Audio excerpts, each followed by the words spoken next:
Pushkin. Just a quick note here. You can listen to all of the music mentioned in this episode on our playlist, which you can find a link to in the show notes. For licensing reasons, each time a song is referenced in this episode, you'll hear this sound effect. All right, enjoy the episode. Layfey's fast rise to fame is a pandemic success story. During lockdown, the 24-year-old multi-instrumentalist built a substantial following on social media where she was known as Jazz Girl. Since then, the Icelandic Chinese singer-songwriter has released 2 studio albums that blend classical, pop, and jazz perfectly. And while working in the style of artists like Ella Fitzgerald and Chet Baker may seem unlikely for a Gen Z artist, her music has proved to resonate deeply with young audiences. The first single from her most recent release, Bewitched, has been streamed over 20 million times globally since its release a couple months back. And the album itself was the largest jazz debut on Spotify ever. Layfey's online performances first went viral in 2020 while she was attending Boston's prestigious Berklee College of Music.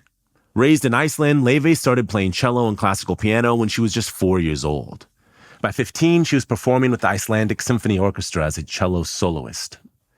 The Chinese side of her family has been studying classical music for generations. Layfey's mom is a professional violinist, and her maternal grandfather taught violin at China's Central Conservatory of Music. And while Layfey's classical training runs deep, perhaps the most surprising thing about her ascent to stardom is the fact that she's now known as a singer-songwriter as much as a musician. On today's episode, I talked to Layfey about how she started singing jazz standards online and what inspired her to write her own songs as well. She also talks about the great sacrifices her Chinese family made during the Cultural Revolution when there was a strict ban on playing classical Western music. And she sings 2 original songs for us, including her single, From the Start. This is Broken Record, liner notes for the digital age. I'm Justin Richmond. Before we jump into my interview with Layfey, let's hear her sing an acoustic rendition of her song, From the Start, live. I love that I sound like a loon line. Such a great play on words. It's a fun word, yeah. In such little time, you've gotten so successful. I feel I can confidently say that. I should mention, your album was like the highest debuting jazz album, dare I say, on Spotify. If you just want to limit it to jazz. It was so wild. It was very, I would have never expected that could be the outcome for the kind of music that I make. I really set out to just make the music that I loved and hope that people would listen. And the fact that they have is very, very special. I kind of can't believe it. I might go all over the place just because you're a relatively new artist. I don't know a ton about you, and your route to wherever to this place now, anything. It's circuitous. It's like it's confusing, like where you came from before LA and where there's I have a lot to many say. stops. I have many a lot stops. to say. So, how long have you been in LA now? A little over 2 years. And you came to LA from? It's kind of confusing, but DC kind of, because my parents lived in DC while I went to Berklee. And then because great Berklee, parents, so they moved to the States. It just was coincidental actually, but because my dad worked in DC, like between Iceland and DC. So when my kids go to college, I'll also accidentally have some work to do honestly, nearby. It was so nice. It was so nice because then what happened is COVID struck, right? So instead of going back to Iceland where I would have, otherwise gone, I went to DC. So I stayed in the States and had employment authorization and stuff like that. So it was like actually quite integral to me being able to start this career during that time, I think. So how much of Berklee did you do remote, like from DC? After I did 1.5 years in person and then the rest online. Wow. But I did graduate. Congratulations. Thank you. That's no small. It's it's a rare one. It's not considered very cool to graduate. But wow. No, I know some cool people though that have graduated from Berklee. Yeah. Yeah. Some of us make it all and the look way at you. You're setting a new tone for yeah, the standard is that if you dropped out, you made it. If you graduated, you won't make it. I'm always curious about the Berklee experience because it's such a unique school with such a unique, very driven students, for one. You know what I mean? I feel like students who very much want to... They want it very much. And they want it, like, not... You know, I feel like if you go to a traditional 4-year institution where it's much more... Where it's focused on academics, there's a sense of, like, you know, it might take a while to get into your profession. You might take a detour through graduate school even first or whatever, you know? And, you know, I know, like, with Berklee kids, it's like, to your point, they want to make it before they even graduate. So that's an extreme amount of pressure. It is. And I think, strangely, I didn't put that pressure on myself because I came from such an academic background. And my twin sister went to like a 4-year university in Scotland that was very much not like a music school. So I was almost on that path. I think I was different from a lot of the kids at Berklee in that I came there quite open-minded and curious about what it was that I was able to do within the walls of Berklee. Because I came in as a cellist, right? Like I was on a scholarship to play cello.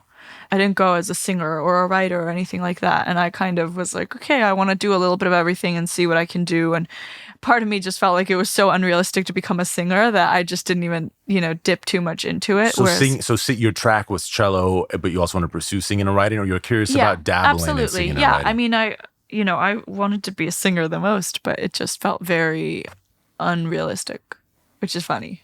Because it wasn't anything you had done, really? Growing up in Iceland, it's not something you see that often. You know, you're not immersed in that. And like, I don't know. I think I also like to play it safe as a kid, right? And I didn't want to, I was a little bit scared of dreaming outside of the box, if you will. And I was like, who am I to think that I can do that? You know, I was also taught to like, I come from my mother's Chinese, and, you know, the Chinese kind of, my Chinese culture and background has definitely taught me, like, you have to manage expectations, stay humble, work very hard. Like, those are the 3 kind of pillars. Manage expectations, stay humble, work really hard. Those are good ones. Exactly. Like, obviously, like, strive for big things, but, like, in a very realistic way. Yeah. In a way that you work your way up to it, you know? Yeah. Whereas, like, I think the American dream is, like, a little bit more delusional, but in a really good way. Do you know what I mean? And now I've tapped... Our whole country is based on delusion. Exactly. It's all delusional. But I've tapped into that delusion now. But I think, you know, that's you know, I mean, in many ways, whether it be a good thing or a bad thing, I think that's why a lot of Americans succeed in really fantastic ways. Again, whether it be good or bad. Because I think it's also why we, like, fail spectacularly, even after having succeeded spectacularly. Well, yeah, I mean, you know, big wins and big losses come from big risks. And Americans and American kids are taught to take big risks. I think a lot of not even my parents, I think I was just a very safe and calculated child, so I didn't dare to take big risks. But now I take really big risks. That's great. Evened out. What was your first encounter with American culture as a delusional? I mean, I went to elementary school in the States from ages 6 to 9. That was like the first time I remember encountering American culture. Do you remember how you felt before you got here, like being told you're going to come here and just sort of your feelings? Yeah, I mean, I think, you know, I was 5 years old, so I wasn't thinking too much about it. I think I was excited to get to move to a new country. I mean, I didn't speak English very well or at all. So I remember... What did you speak? Icelandic and Chinese. And Chinese, okay. I remember just how encouraged we were to speak up. Like public speaking, there was an emphasis on that, even from, you know, age 6 in my, you know, public school in DC. It was a lot of like show and tell, sharing, you know, reading out loud, stuff like that from a very early age that I didn't feel like there was as much of an emphasis on. And I think what resulted was like kids were quite open, and which was great for me coming from a different country. Especially, I mean, I lived in Washington, D.C., and though it was like a public school, it was very international just because the nature of the neighborhood I lived in. Right. There were a lot of like children who had parents who worked in, you know, international service. Yeah. So because these kids were very international and because they were very outspoken, I think they accepted kids quite easily. So that was actually really good. But I remember just always thinking, you know, Americans and American culture was quite extroverted compared to a more introverted Icelandic culture. And I knew that from a very young age. It seems like you enjoyed it. Was it uncomfortable to start? No, not at all. And I think, you know, 6 to 9, which is the time that I lived in America as a kid, there's such formative years. Mm-hmm. And they taught me to become very expressive. And I think when I took that expression, like that expressive nature back to Iceland when I was like 8 or 9, in the middle of the recession in 2008, I felt quite loud. I felt really larger than life, like really big. And that was kind of something that I dealt with for a while in Iceland. What about at home? Was it encouraged at home to be sort of living out loud? Yeah, absolutely. My parents were super, super encouraging of me being an artist as well, like from a very young age. But I had a very disciplined childhood, not in a bad way, but in that, I knew I came home from school and I practiced. I was, treading a pre-professional classical music path. And that's because your mom... My mom is a classical violinist, yeah. So from age 4, I started playing classical piano and cello, and it just kind of became a part of life, just as going to elementary school becomes a part of your life. You go to math, you go to English, you go to science, you come home, you have an hour of piano, hour of cello. An hour of piano, hour of cello before even an hour of homework? Yes, before homework, yeah. But in Iceland, there isn't much homework. That's nice. Very nice, yeah. I wish that were the case here. Yeah, I would say that the nature of schooling in Iceland is a lot more relaxed. And, there's no private school. Everyone goes to the public schools. There's no, the kind of hierarchy of schools that has been set up in the States that, follows you all the way down to college, like people thinking about how they can set themselves up to get to a good university from the age of like 6 or 7. That mentality just doesn't really exist in Iceland. Is there a big class dichotomy there? Like No. No, I would say. I mean, of course, like everywhere, but the wealth gap in Iceland is generally, compared to other countries, quite small. Wow. And it's a social democratic country, and it's follows the kind of Scandinavian principles, and you have free healthcare and education, or very, very low cost, which is nice. It's great that you got to bounce between. Yeah, I've definitely experienced both, and I spent every summer in China as well growing up. So wow. So I have should be another extreme yes, on yeah, that I was in China just a couple of days ago. I was there for 10 days playing a bit, but it was my first time back since COVID, and it was nice to revisit that as the adult that I've become since. How was it? What was that? And do you still have family there? Yes, my grandmother lives there. She's a professor at the Central Conservatory of Music in Beijing. And my grandfather was as well, who's now passed. So the classical music roots run quite deep. But yeah, she was there, and I played with a China Philharmonic in Beijing, and I think it was very special for her to see that. And actually, my grandfather was a violin professor, and a lot of his students were in the orchestra, and it was a fun full circle moment. When did your grandfather pass?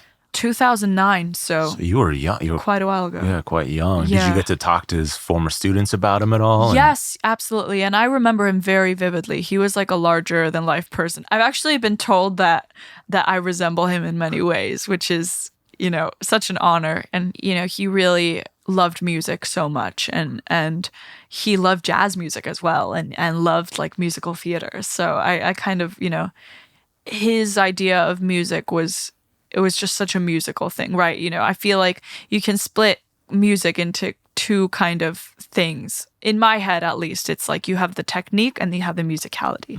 If you have both, you're stellar. Yeah. I definitely lean musical.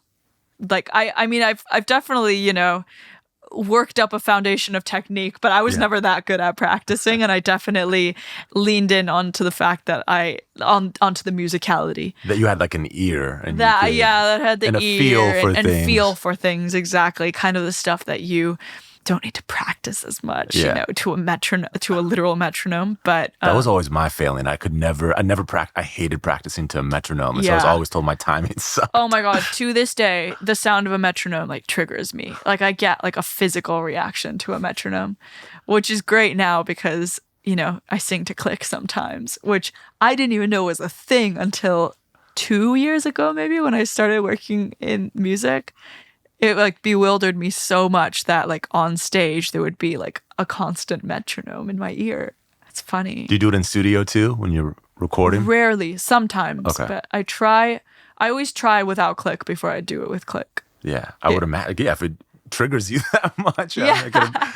Well, I think, I've earned it that I can kind of just let the music live. But yeah, of course, sometimes I need to be, pushed into place by a click. Yeah, sure enough. We have to take a quick break, and then we'll come back with more of my interview with Layfey. We're back with more from Layfey. Certainly mid-century Russia, for instance, would have, and Cuba, rock and roll would have been outlawed. I don't know if jazz was the same, but it certainly would have been hard to get a hold of jazz records and things, I'd imagine, right? Like it'd have to be an import. Yeah. I mean, well, in the 60s and 70s in China, there was the Cultural Revolution. Right. So Mao and the Communist Party, they basically, outlawed any type of foreign influence and Western influence. And there was just kind of like a grand scale focus on all things just Chinese, like looking within. So my grandparents, who were professors at the Central Conservatory of Western classical music, that was considered, the bourgeoisie. So they actually went to re-education camp and lived in the countryside for a while and were like rice farmers and whatnot. And my mom grew up in a boarding school because of that. And they couldn't play any Western classical music, no Western music at all. And it goes so far. I've heard the craziest stories from that time. But yeah, my mother kind of grew up in that world, and my grandparents also went through that. I mean, my mother, even like down to the clothes that you wore, you couldn't wear bell-bottom jeans or anything, which was, in style at that time in the Western world. My grandmother naturally has curly hair, which is very, very rare in China. And the communists thought that she had permed her hair, which was, Western influence. Yeah. So she had to put her hair up in a silk scarf every day for years. Wow. Really wild. And none of them played music for the longest time, or at least the classical music that they were trained in. How did your mom end up back playing? Well, I mean, she played violin. She just couldn't play, it had to be Chinese music. Got it. I think, my mother was just so in that world that she, that was the only path she could tread. And I think that's why my mother so emphasized kind of me and my sister's freedom to do whatever we wanted and become whatever kind of artist we wanted. And because it was because it was so strict as she was growing up, and she didn't really have that freedom of choice. And so she just kind of let us do whatever we want. And I like that an hour of practice immediately after school is much more lenient than whatever she encountered. Yes. Oh my God, definitely. I mean, the way that I'm so thankful for that, because I'm still running off of that technique. Do you still to practice? this day. No, not nearly as much as I did as a kid. But, the hard work that I put in as a kid is still paying off today, because when I'm on strenuous touring schedules or recording for hours on end, the stamina that I've gotten from all of those years of practicing and kind of the focus that I've gotten, those skills still are lasting me at this age, which is really, really great. But, I think that's another reason I really love the fact that I live in a time where I can mix so many genres together. Yeah. They couldn't do anything of the sort. And I'm just like, I'm going to mix jazz and pop and classical together and present it however I want. And the fact that we have that freedom now is wild. I mean, it wasn't so long ago that my grandparents and my mother couldn't play even classical music. I am so glad that you're doing it too. It feels like we go back to, in American culture and Western culture, we do go back a lot, but I feel like an era we haven't revisited in a long time is sort of that mid-century jazz, right. that musical world that existed then. And it's so ripe for reimagining because it's so expressive and so emotional and so musically sound. And even the opening of your record, that sounds both like modern production and like old production simultaneously. And I think that's kind of like the brilliance of certain people your age, some of your cohorts, I guess we would say, who are sort of doing that, mixing these things up. Yeah, thank you so much. I mean, that's definitely the goal, to kind of hark back to that time. And I think that's the music I've just always loved so much. And when I started singing, I immediately started singing jazz standards, and like Ella Fitzgerald and Billie Holiday and Chet Baker were, and then also on top of that, like the songs from Golden Age films were the only music I really listened to. like there's no other music I could make. Like that's the music I wanted to make so much that, you know, whether it worked out or not, I was going to continue doing it, you know? But I also did find there was, especially when I started out and I was just posting like little videos of me singing jazz standards online, I found that there was such a gap for this generation. No one was really doing it, but nobody seemed to really dislike the music that much. Like it's the bones of the music is so good, right? These jazz standards, there's just good songs that have lasted for so long and have been, honestly, like have been sampled so many times. And jazz is kind of like the root of all modern music, right? It's something that is so prevalent in pop music, in hip hop, in R&B. So actually, like down to, and to your point of it being the backbone, because I think most people think of like the blues as being the backbone, but really coming out of the big band era, like bebop groups taking it down to like the bare essentials of might be a trio or might be a quartet. I mean, that's rock and roll. It's like 3 or 4 or 5 people. It's all connected. And so I think, you know, I tend to think the Gen Z ear is actually really trained well for jazz music. And we've been like subconsciously fed it for many, many years. So I also think that the timing of music now is like this new audience of music listeners. They don't really care what the music, you know, what era it resembles. If anything, if it resembles another era, like you're hearing these huge resurgences in like 90s rock sound, punk rock, honestly, like every 70s music, like Fleetwood Mac had a big moment on TikTok pandemic, recently right? during the exactly. It's like all music is coming back. I think what Gen Z cares about is connecting to the artist, connecting to the lyrics, connecting to the story. And jazz is really good storytelling, I think. It's really good storytelling. So yeah, it's fun that we live in a time where we can mix so many genres together and kind of make it our own. How did it come to be that standards ended up being the first thing that you were singing? Like, did you encounter them through film or through some radio station in Iceland? Or No, well, my father loved jazz music, so he played a lot of jazz music in the house. And, you know, as a kid, I listened to pretty much only classical music. And then I really liked, you know, obviously like the other kids of that time when I was like 7 or 8, I loved like Taylor Swift and Miley Cyrus and whatever.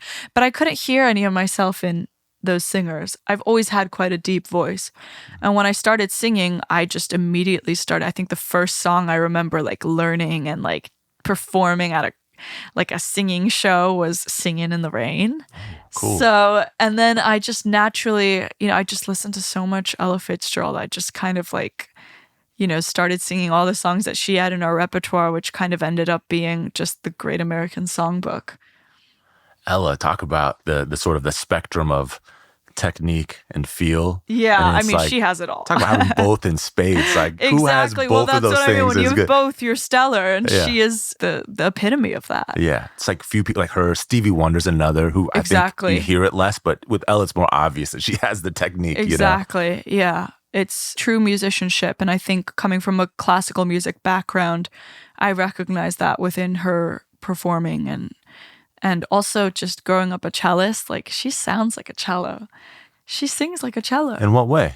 Her voice, like the timbre of it and the vibrato, the approach, the legato, it's very cellistic. Oh, interesting. I'm have to listen for that. Yeah. It's like so obvious once you think about it. I've been on an Ella kick recently and Really? just trying. Yeah, just because she's so good and I haven't listened in a while. And honestly, we named my youngest daughter, we named her after Ella Fitzgerald. Really? Named her Ella. And she's just starting to get into music. So I think God. I say it just randomly, but it's probably because I'm trying to like subconsciously get her into like, you know, because she's messing around the piano and singing and stuff. So I'm like, I'm hoping she goes that direction. But yeah, just, you know, I'm not a great pianist by any measure, but I love just messing around. And it's like, you can learn a lot about it. All I do is mess around. So much. You can learn so much by messing around. I mean, nothing I do within the jazz world, aside from the singing portion, but I came from a classical piano background, right? So I was conditioned to do what the page told me to do, what the music told me to do. And then when I started singing jazz and I wanted to accompany myself, I started just like slowly learning the chords. And I'm by no means a jazz pianist. So like what I do is not maybe based in the most of technique. It's more based on feel, which took me a really long time to kind of allow myself to do. Like I think in my first recordings, I was like a little bit embarrassed to play because I was like, I'm not a jazz pianist. But when the first jazz pianists came about, they weren't jazz pianists either. They were just messing around as well. They were, and so many of the greats who even became like great in terms of technique and are revered for technique, they came from playing other styles, you know? Exactly. And just by circumstance that they had to record in jazz or play with a jazz group or something, and then they picked it up and learned it over. Well, that's how, I was reading a Bill Evans biography the other day, actually. And like he started out as a classical pianist and then just like kind of started noodling his way in and learning about it. And I was very inspired. I was like, I should do that. But I'm a huge Bill Evans fan, and it made a lot of sense because I can hear a lot of like classical technique and ideas. Yeah. You know, it's very based in technique. But yeah, it's so cool. I mean, my life as a musician and my musicianship got a whole lot better when I allowed myself to mess around and make mistakes. It's pretty obvious how like the Bill Evans and the Ella Fitzgeralds of the world like influence your sound and your music and your feel for things. Right. Less obvious is, I guess, like the Taylor Swift side of things, which I guess you grew up listening to as well. Absolutely. But I'm wondering if that's more in the approach to yourself as an artist. I think more than so. anything. Yeah, I think, you know, the way that her artist trajectory, just the way that she's kind of been able to stay true to herself whilst climbing over different genres, and every time she moves and changes a bit, you know, she retains her fans and gains new ones, and people respect her as an artist, as a person, so they follow the music that she puts out. And I also think for Taylor, for me, it's the storytelling aspect as well. Like, she had me believing in these stories when I was like 9 years old, and I had never even talked to a boy before. And there's such power in that, being able to convince someone of a story because they've just told it so well and so beautifully. So yeah. And convince someone of the dynamics of something, you know? It's like exactly of how it will be when you finally... Yeah. Well, there's so many songwriters that like my music doesn't really, you know, come close to resembling, but I'm just so inspired by like their lyricism and their approach, you know? It's like, I love Carole King as well, and like the Carpenters, and down to like Sarah Bareilles. Like, my inspirations are kind of all over the place, but they're all like very potent songwriters. Yeah. Have you gotten into Joni Mitchell yet? I was going to mention Joni Mitchell as well. Yeah. But yeah, I mean, and some of her stuff, she's done some really cool string stuff as well, like orchestral sounding stuff, which I obviously really admire. I imagine you probably want to start doing something like that. Yeah. Or dabbling with that. I loved, speaking of the orchestral side of things, I loved your song California and Me. Oh, thank you. Probably my favorite song on the, I mean, I'm sure it'll change, but over the last week and a half or so, that's been like dialed in as my favorite. Thank you. So beautiful. I love that one. Yeah, I obviously, having a classical music background, I always wanted to find ways of bringing that into a new audience of listeners who maybe have never gotten to experience listening to a symphony orchestra or the sound world that a symphony orchestra lives in. And I'm so aware of how that world is, you know, kind of unapproachable and inaccessible for a pop music audience, for a young audience, for people that didn't grow up within the world like me. Yeah. And I just kind of want to find a way always to bring it down to earth a little bit, and bring it to the people again. Like this the classical music, jazz music was meant for people. The fact that it's seems like something that's only for the educated now. Exactly. It's really highbrow. Highbrow, exactly, is so disappointing to me because I understand those worlds so well. Like, I went to classical conservatory and then I went to jazz conservatory. I know how those worlds are. And I've made an angled approach to not kind of end up in those worlds, like taking those worlds and bringing it to people who like don't typically listen to jazz or typically listen to classical music. Like, my hope, of course, is that, you know, the people within those educated worlds are okay with what I'm doing. But at the end of the day, but also, who cares? Who cares? You know? At the end of the day, I'm making it for the people who don't have access to that music. Yeah. So, well, to that point, overall, what was your Berklee College of Music experience My like? Berklee College of Music experience, it was good. I mean, the school invested a lot in me, and they gave me one of their presidential scholarships, so it covered everything. And so I didn't have to worry about that component of it while I was at Berklee, which I know is, it's not an inexpensive school by any means. And I think having that looming over you can definitely change the experience. So I was very lucky to have kind of like a stress-free experience in that sense. So I got to kind of go in with a very clear mind. I was very privileged to get to go in with a clear mind and think just, okay, what can I do here? How can I make music and make music 24/7? Are there as many people there as open to what music can be as you? Because my sense of things is that people can be very narrow about what jazz is defined as, and narrow about what they do. Like, I'm an instrumentalist and this is what I want to. Absolutely. I mean, I remember even at Berklee, like, I would make a point out of telling people I was a cello player and not a singer and not a jazz singer, because, the people who took jazz very seriously didn't think that jazz singing was a real thing, or like that wasn't considered real jazz. And right. So yeah, I definitely got in touch with that world and saw how that can be. And I had experienced a lot of that within classical music as well. And the classical educated world I know even better than the kind of jazz educated world.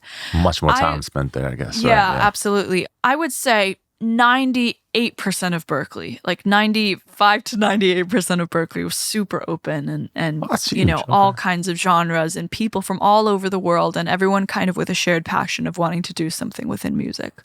Of course, wherever you go, there's going to be that group of people that are very focused on, the purity of jazz music and the purity of the art, just as you have that in the classical world or, any other discipline.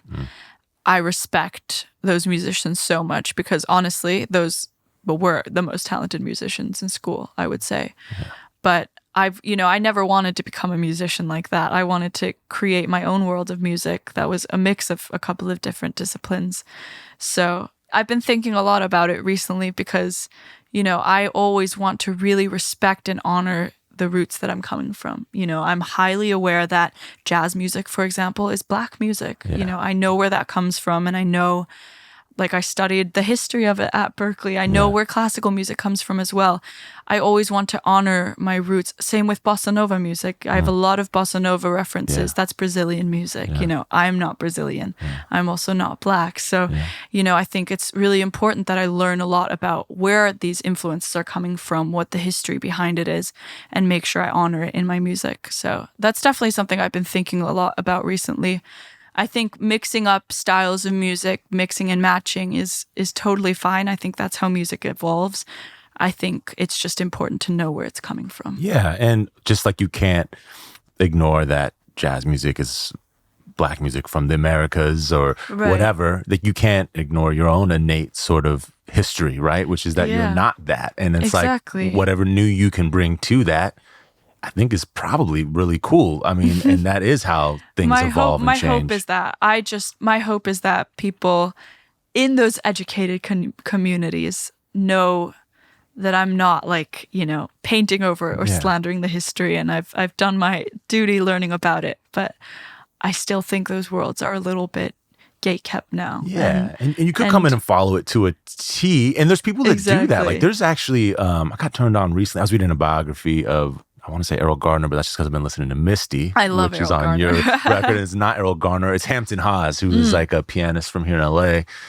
In his book, he was writing about this Japanese woman whose name escapes me now, and she just played like bebop like a motherfucker. Was it Hiromi? Thank you. Yeah, that's it. Yeah. She went to Berklee. Did she? Yeah. Oh my God, those Japanese musicians rip. And they rip. They're so talented. And they do it to it like they do bebop like bebop should be done. And I don't want to take away from that, but if that's not what you want to do and you're doing it, there's an element of you also just not being like, if that's what she wants to do, Hiromi, that's great. She's being true to herself. Yeah. But if you also in the process of wanting to participate in this music want to bring your own history to it, and that's what feels the most comfortable, like you'd be a fraud if you didn't. You know? I'm having so much fun that that we live in a day and age where you can mix all these styles of music together and you can kind of be whoever you want to be and kind of create your own genre as well. Yeah, because you would have been penalized, I think, in the day for that because it wouldn't have been easily marketable or identifiable. Definitely.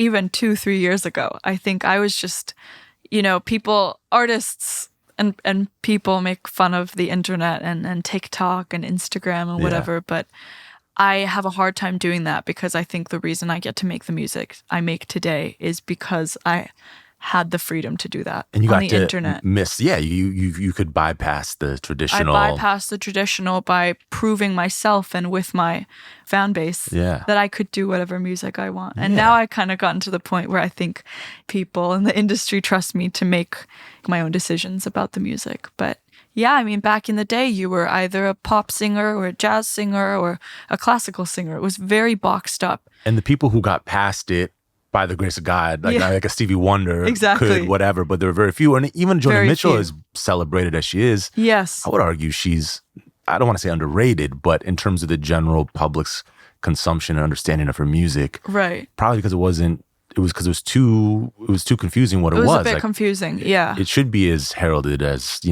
Beatles and all the other stuff, but it's not. It's just crazy. I think now being unique is actually quite celebrated.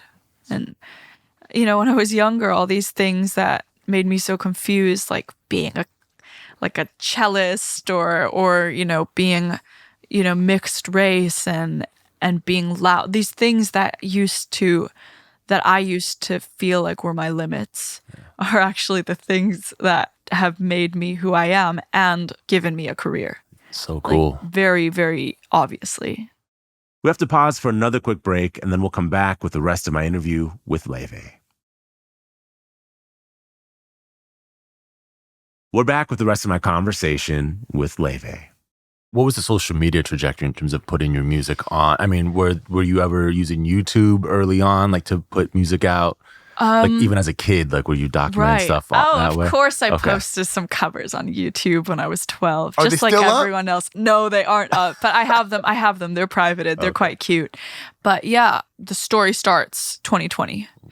The pandemic had just started, and I came back home and I was like, okay, I have this empty space of time now. I'd recorded one song, which ended up being the first song I ever put out. It just so happened that was like the first semester that I was working on writing and recording. Wow. And that was the song called Street by Street. But anyways, I got back home. The song wasn't out yet. And I thought it was a 2-week break. I was like, I'm going to write as much as I possibly can. And I'm going to post videos of myself playing jazz standards on the internet just as a form of practice. And we'll just see what happens. Never in a million years would I have thought that what happened would happen, which was, the videos got some attention on the internet. I guess there were a lot of people bored at home on their phones as well. Right. And they just started getting shared, and my following started to grow really fast. And you were doing more, and even in those early videos, it was kind of, to be honest, like more just straight jazz. It was just straight jazz, yeah. Like covers of Louis and Ella or whatever. It wasn't even like your own material, at least that I've seen. Right, yeah. There were a couple, like maybe once a week or once every 2 weeks, I'd post a song that, resembled a jazz standard, which is kind of how I started writing also in that style. I didn't really realize that you could do that. That you could write like a jazz standard sounding song in 2020. So it sounds intimidating. I'm going to write a standard. Right. It's basically proclaiming that you want to write a song that lasts forever. I'm going to write a classic. Exactly. That's exactly that's the idea.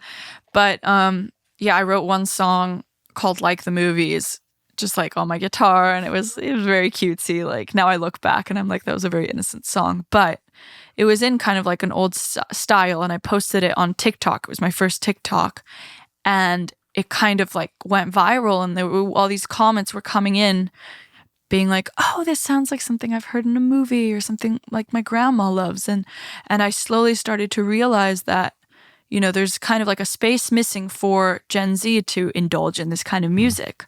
So I kind of just continued doing that, writing songs in that style, posting them online, and also posting videos of myself singing and playing cello and guitar and piano to singing these jazz standards that had, to me, they're old songs, but to Gen Z, someone seeing it on their TikTok, for the first time, that's a new song. Yeah. That's a new sound. Yeah. And I thought that was really, really cool. And so it kind of just snowballed from there. Yeah, I became jazz girl on Instagram and TikTok.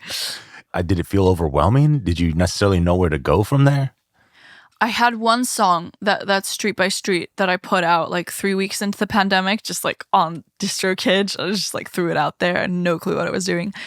And it just luckily somehow, I think I was growing an audience at the same time, and it just got thrown into, the algorithm, if you will. I don't even know if that's the right word, but it was just really good timing. And got picked up like on Spotify. It got picked up, yeah. Like it hit some Discover Weeklies or something like that. So people started listening, and the music was like almost like a derivative of jazz in that it had a lot of jazz principles, but was, a modern story and something new, and didn't seem too different from what I was, posting online. So it kind of, it just grew, and it became almost like I kind of harnessed social media. Like I knew I'd built a community on there that was so great for me and my creative process. Like that first year of COVID, I really spent figuring out who I was as an artist. And, I could turn on a live stream at the flip of a switch and sing a song that I'd written that day and get immediate feedback. And then I got to know my fans, and they got to know me, and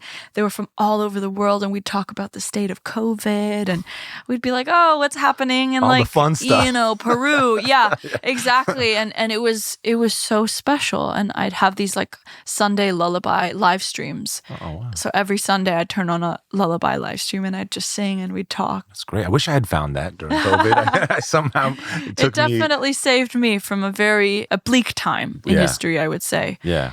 And I think that's another part of why the timing of the project worked, because I think nobody wanted to be reminded of the bleak times, and the music I was offering up sounded like it was of a different time. Yeah. Everything was so online, and getting something that felt less online, like jazz music. Or jazz. I also went back to like some of those like old musicals, like Oklahoma or whatever. I love Oklahoma. It's very cool. It's very cool. It's very cool. I'm a huge Rodgers and Hammerstein fan, so the songs from those films are like my favorite. Surrey with the fringe on top. Like, are you kidding me? Unmatched. Chicks and ducks and geese, they will scurry. Incredible.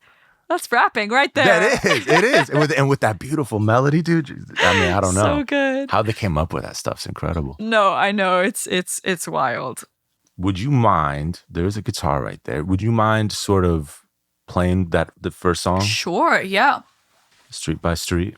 Just a bit of it. Yeah. So, I was almost in like more of a R&B kind of swing of jazz back then, like lo-fi. Cool. So, yeah, it's interesting how it's evolved. But anyways, Street by Street. Your voice is so incredible. Like live, like hearing it in this room is insane. Oh, thank you. I know you got a great voice, but it was honestly in the room's incredible. Thank you very much. That's a cool song. Yeah, it's a cute one. It was like one of the first songs I ever wrote, and it really healed me. I remember I had my light bulb moment after writing that song. I was like, oh my God. I was like in the middle of writing it. My heart was racing. I was like, I think I have it. I think I got something. Was there any music that particularly inspired you while writing that? Anything you were referencing in your mind or? I don't know. There's like, there was a lot of Sam Cooke that I was listening to. Cool. So it was like a Sam Cooke lick kind of that I threw in there. There was jazz music. I was also listening to like a lot of Bruno Major at the time, I went to a concert with him, and it was the first time I really saw jazz and like kind of songwriting being presented alongside each other, and it really inspired me. So yeah, well, as you were playing that, it occurred to me that, I mean, in a way, you're a jazz singer or just a singer with some jazz influence and a player, but also like a singer-songwriter. I mean, not many people did that in jazz, I guess. Nina Simone a couple of times. Right. No, it's a very rare thing to be a songwriter of a singer and a songwriter of jazz. In jazz, yeah. Because historically, jazz singers sing songs by people who can't sing for shit. Who don't sing. And then, aside from obviously like Ella and a couple of examples, like didn't improvise either. So they weren't, of course, they had their own takes on songs, but it wasn't creating in that sense. So yeah, I wear many hats. Well, I presume much of your songwriting is about your own experiences. Is it? Yeah, most of them are personal stories. Is it weird then to follow like the people like Taylor Swift down to Carole King that you mentioned, and kind of putting your life out for your fans and that sort of... I don't think too much about it. Okay. People ask me a lot, like, oh, aren't you embarrassed to put it out, or isn't it exposing? And I think in a way, like, when I bottle up an experience or an emotion in a song and let it free, it's no longer completely mine. And then it doesn't feel as daunting. That being said, the thought of someone listening to a song I wrote about them is terrifying. But I just don't think about that. I think in my delusional mind, I'm like, yeah, they're not listening. That's the American in you, the delusional American. Yeah, exactly. And I'm like, if they listen, I just hope they don't tell me, unless it's like a really, really nice thing, then maybe they can tell me. Years from now, they can tell you, yeah, exactly. No longer matters. But it's also worth it when someone's like, oh, I've experienced that before, I can relate. And so the album cover, too, I should say, it's very cool. Oh, thank you. Was it your idea? It was, how did it... Yeah, it was me and my twin sister, who's my creative director. Sweet. She kind of, the whole visual world behind Layfey is her kind of thought creation. Is that what she studied in college? No. She studied international relations and music. She's a smart cookie. But the idea kind of came from the music itself on this album is more mature. And than your last record. Than my last record, yeah. And I kind of wanted to shock my audience a little bit. I think my first album was so innocent that I wanted this second one to be a little bit more like otherworldly. Yeah. So yeah, it's very kind of like glossy, silvery. I almost wanted to appear more otherworldly somehow. It is, and it's a striking cover. Thank That's you. really striking. Thank you. Is there anything you want to try in the future in terms of, like, you had some strings on this, you worked with an orchestra? Oh yeah, I if there's other definitely things you want to do try. more orchestra stuff. I want to write film music. I really want to write something for film. I would love to hear you do a soundtrack. There's a couple of songs on here that I feel like could be the theme for a movie. Every song to me is like a little movie. Like every story from start to finish, and then the way that it's painted musically is very... I like to think everyone is like a little movie.